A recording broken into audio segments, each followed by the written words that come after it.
ಸಿನಿಮಾದ visual effects ಬಗ್ಗೆ ಜನ ಮಾತಾಡ್ತಾರೆ. ಅಂದರೆ ಹಾಲಿವುಡ್ ಮಟ್ಟಕ್ಕೆ ಸಿನಿಮಾದ ಕ್ವಾಲಿಟಿ ಇದೆ ಅಂತ. ಸಿನಿಮಾ ಅಂದರೆ ಸರ್ ಜೊತೆ ಮಾತಾಡ್ದಾಗ ನವೀನ್ ಅವ್ರ ಜೊತೆ 1500ಕ್ಕೂ ಹೆಚ್ಚು VFX ಶಾರ್ಟ್ಸ್ಗಳಿದೆ ಅಂತ. ಸೊ ಈ ಥರದ ಕಂಟೆಂಟ್ ಮಾಡಬೇಕಂದ್ರೆ ಅದೇ ಮಟ್ಟದ ಬಜೆಟ್ ಕೂಡ ಕೇಳುತ್ತೆ. ಸೊ ಎಷ್ಟಾಗಿರ್ಬೋದು ಸರ್ ಇವಾಗ ಬಜೆಟ್? ಇದು ಬಜೆಟ್ ಹೇಳೋಕ್ಕಾಗಲ್ಲ, ಯಾಕಂದರೆ VFXಗಿಂತ ಜಾಸ್ತಿ ಸೆಟ್ಗಳು, ಅದ್ಭುತವಾದ ಸೆಟ್ಟು 10 ಎಕರೆಯಲ್ಲಿ ಹಾಕಿರೋದು ಬಿಗ್ಗೆಸ್ಟ್ ಸೆಟ್ ಅದು. ಅದಕ್ಕೆ ವೆಚ್ಚ ಜಾಸ್ತಿ ಆಗಿದೆ. ಇದು ಎಕ್ಸ್ಟೆನ್ಷನ್ಸು, ನೀವೇ ಅರ್ಥಕೊಳ್ಳಿ. VFXಗಿಂತ ಜಾಸ್ತಿ ಸೆಟ್ಟಿಗೆ ಖರ್ಚಾಗಿದೆ. ಸೊ ಅದನ್ನು ಯಾವುದೇ ಕಾರಣಕ್ಕೂ ಉಪೇಂದ್ರ ಅವ್ರ ಕಲ್ಪನೆಗೆ ಕಮ್ಮಿ ಆಗಬಾರ್ದು ಅಂತ ಮನೋಹರ್ ಸರ್ ಆರ್ಡ್ರ್ ಮಾಡಿದರು. ಸೊ ಬೋತ್ ಸೆಟ್ಸಲ್ಲಿ ಶೂಟಿಂಗ್ ನಡೆದ್ರೆ ನೀವು ನೋಡಿರ್ಬೋದು, ಕೆಲವೆಲ್ಲ ಒರಿಜಿನಲ್. ಅದು VFX ತುಂಬ ಇಲ್ಲ. ಅಂದರೆ 1450 ಶಾರ್ಟ್ ಇದ್ರೂ ಬೇಸಿಕ್ ಬಂದು ಅದು ಸೆಟ್ ವರ್ಕು, ಅದು ಸೆಟ್ನ ಎಕ್ಸ್ಟೆನ್ಷನ್ ಮಾಡಿರೋದು. 10 ಎಕರೆನಲ್ಲಿ UI ಒಳ್ಳೆ ಕ್ರಿಯೇಟ್ ಆಗಿದೆ ಹಾಗಾದರೆ. ನೀವು ನೋಡಿದ್ರಲ್ಲ, ಅದೇ ಖಂಡಿತವಾಗೂ ಅದು ಮೇಕಿಂಗ್ ಎಲ್ಲ ಸದ್ಯದಲ್ಲೇ ಬಿಡ್ತೀವಿ. ಸರ್ ನಿಮಗೆ ಸಾಥ್ ಅಂತಂದರೆ ಯಾವಾಗಲೂ ಕೂಡ ನಿಮ್ಮ ಕನಸುಗಳಿಗೆ, ನಿಮ್ಮ ಪ್ರಯತ್ನಗಳಿಗೆ ಶಿವಣ್ಣ ಯಾವಾಗಲೂ ಜೊತೆಗೆ ನಿಂತಿರ್ತಾರೆ. ಏನೇ ಮಾಡಿದ್ರು ಸಾಥ್ ಕೊಡ್ತಾರೆ. ಸೊ UI ಅನ್ನೋ ಒಂದು ವರ್ಲ್ಡ್ ಕ್ರಿಯೇಟ್ ಆಗೋ ಮೊದಲೇ ಈ ಥರದೊಂದು ಕನಸಿದೆ, ಸಿನಿಮಾ ಮಾಡ್ತೀನಿ ಅಂದಾಗ ಏನಂತ ಹೇಳಿದರು?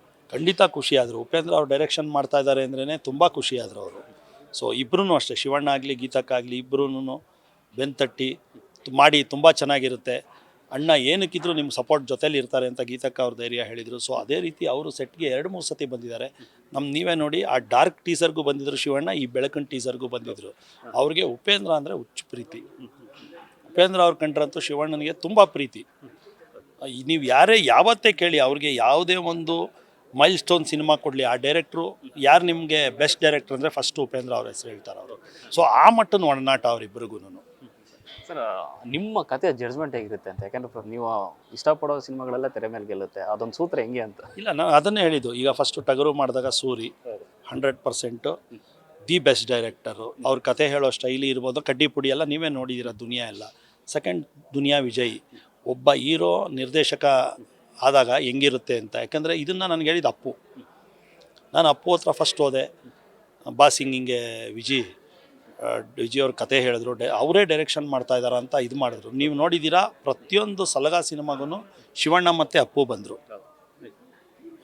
ಅಪ್ಪು ಥ್ರಿಲ್ ಆದರು, ವಿಜಯ್ ಡೈರೆಕ್ಷನ್ ಮಾಡ್ತಾ ಇದ್ದಾರೆ. ತುಂಬ ಕಷ್ಟ ಅಮ್ಮ ಒಬ್ಬ ಹೀರೋ ಬಂದು ಡೈರೆಕ್ಷನ್ ಮಾಡೋದು ಅಂತ. ಸೊ ಸಲಗಾನೂ ಯಶಸ್ಸಾಯಿತು. ಅದೇ ರೀತಿ ಉಪೇಂದ್ರ ಅವರು ಮುಂಚೆನೇ ಪ್ರೌಢ. ನಿಜವಾಗ್ಲೂ ಅಪ್ಪು ಅವ್ರು ಇದ್ದಿದ್ರೆ ಭಾಳ ಖುಷಿಪಟ್ಟಿರೋರು. ಅವ್ರನ್ನ ಮಿಸ್ ಮಾಡ್ಕೋತಾ ಇದ್ದೀವಿ ಈ ಇದಕ್ಕೆ. ಇನ್ನು ಅಪ್ಪಾಜಿಯವರು ಎಷ್ಟು ದೊಡ್ಡ ಅಭಿಮಾನಿ ಅಂತ ಗೊತ್ತಾಗಿದೆ ಸರ್. ನೀವು ಮಾಡೋ ಮಾತಲ್ಲಾಗಲಿ ಅಥವಾ ಸಿನಿಮಾಗಳಾಗಲಿ ಆ ಥಾಟನ್ನು ಹೇಳ್ತಾ ಇರ್ತೀರಿ. ಸೊ ದೊಡ್ಡ ಮನೆಯ ಅಭಿಮಾನಿಗಳು ನಿಮ್ಗೆ ಕೊಡುವಂಥ ಪ್ರೀತಿ ಮತ್ತು ಅಭಿಮಾನ ಆಗಿ ಖಂಡಿತ ಯಾವಾಗಲೂ ಇರುತ್ತೆ. ನಾನು ಅಪ್ಪಾಜಿಯವ್ರ ಅಭಿಮಾನಿ. ಅವ್ರ ಆದರ್ಶ ಅಟ್ಲೀಸ್ಟ್ 1% ಆದರೂ ಅಳವಡಿಸ್ಕೊಳ್ಳೋಕ್ಕೆ ಪ್ರಯತ್ನ ಪಡ್ತೀನಿ. ಇನ್ನು ಕೊನೆಯದಾಗಿ ಸಿನಿಮಾದ ರಿಲೀಸ್ಗೆ ಯಾವ ರೀತಿ ಪ್ಲ್ಯಾನ್ಸ್ ಆಗಿದೆ? ಯಾವಾಗ ರಿಲೀಸ್ ಆಗ್ಬೋದು ಸರ್ ಡೇಟ್? ನಡೀತಾ ಇದೆ, ಅದ್ಭುತವಾಗಿ ನಡೀತಾ ಇದೆ.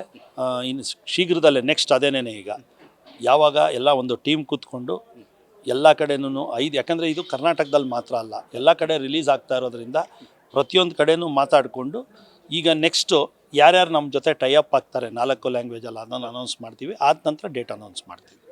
Thank you sir. ಇದಿಷ್ಟು KP ಶ್ರೀಕಾಂತ್ ಅವರು ಮತ್ತು ಕ್ಯಾಮ್ರಾ ಪರ್ಸನ್ ಮಧು ಜೊತೆ ಲೋಕೇಶ್ ನ್ಯೂಸ್ ಫಸ್ಟ್ ಬೆಂಗಳೂರು.